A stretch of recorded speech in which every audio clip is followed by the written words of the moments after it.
So it put up this whole 10-slide thread from this person on Twitter that was talking about, I believe it was a male to female trans person.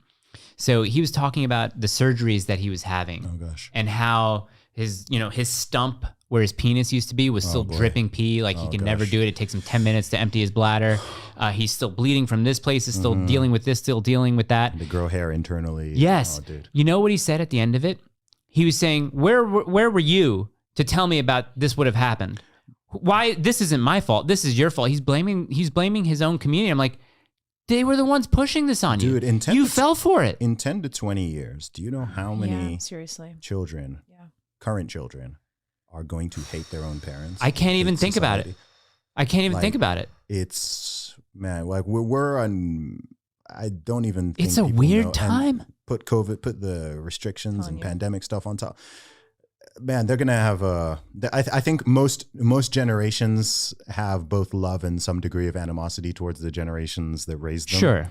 And I think that a whole new whirlwind is being created under the banner of compassion and inclusion and being woke and progressive and all that. And I don't know, like these 12-year-olds and 9-year-olds and whatever whose parents are doing all this to them and so-called affirming them. Like when they're 25, 30, 35 and they're looking back on all this, I hope they might be happy. Well, Abigail Schreier predicts that there's going to be, number one, I hate to even say this, but a really high number of suicides, and number two, a lot of lawsuits to the parents and the medical providers who did this to them. Dude, you're making people infertile. Yes. Like, to take one of the most basic things, you are allowing a 10-year-old, 12-year-old, 14-year-old, even 16-year-old make a permanent decision about whether or not they are ever going to be able to have children in many cases.